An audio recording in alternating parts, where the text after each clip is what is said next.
El Yucateco stuffed peppers, coming up in today's episode, right now.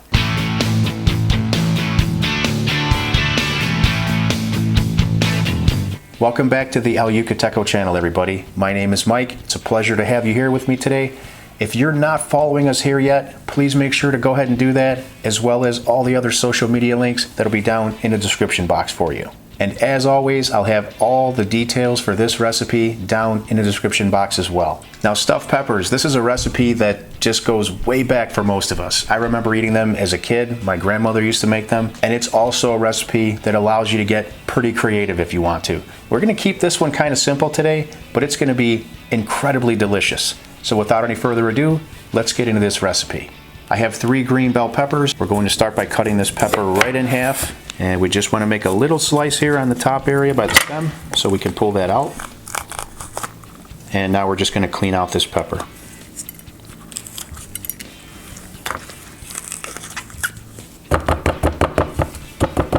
Tapping is a little trick you can use to get rid of those seeds inside.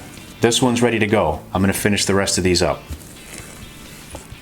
Our bell peppers are all ready to go. Let's get on to that next step. So I'm starting here with some melted butter in a frying pan. I'm going to be adding some chopped onion, and we're just going to saute these down until they become soft and translucent. Now we'll be adding our ground beef, and we're going to go ahead and brown this and mix it together with the onions. Next, we're going to add taco seasoning. You can go ahead and use your favorite taco seasoning for this, but if you don't have any on hand, I'll leave a recipe below for a homemade version. Now once we get that stirred in, we're going to add some tomatoes and chilies and some wonderful, glorious cheese.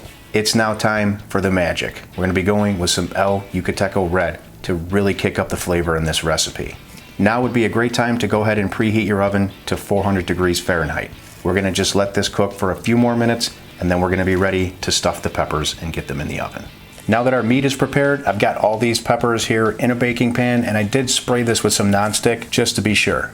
Now we'll get these filled up.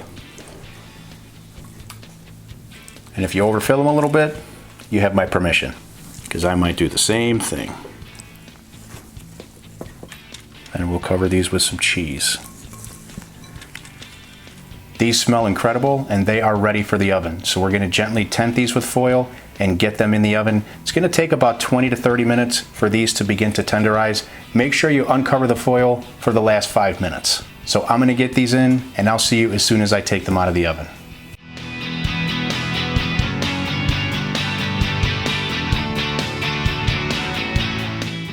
These took about 30 minutes, and I did uncover them for the last 5 minutes.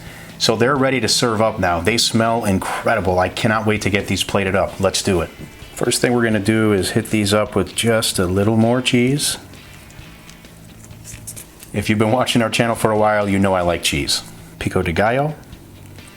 And it's okay to be messy. Wherever it falls, it falls. That's what makes every dish unique. And we'll place some limes. A little dollop of sour cream on each one. And why not a drop of our favorite sauce? That's our way of letting everyone know what's in this dish. And some beautiful cilantro. Cilantro just adds so much color and flavor to every dish. I love it. It's one of my favorites. If I could judge this by the way it looks, this is going to be incredibly delicious, but I like to prove it. These peppers are cooked perfectly. Cheers, everybody. You're going to love this one. Even if you've never had stuffed peppers before, I urge you to give this a try. It's a great recipe. It was so easy to do, and it's incredibly delicious. So that's going to do it for this video. I really appreciate your time. Thank you for being here. Leave me a comment. Let me know what you thought of this recipe, and I'll see you on the next video.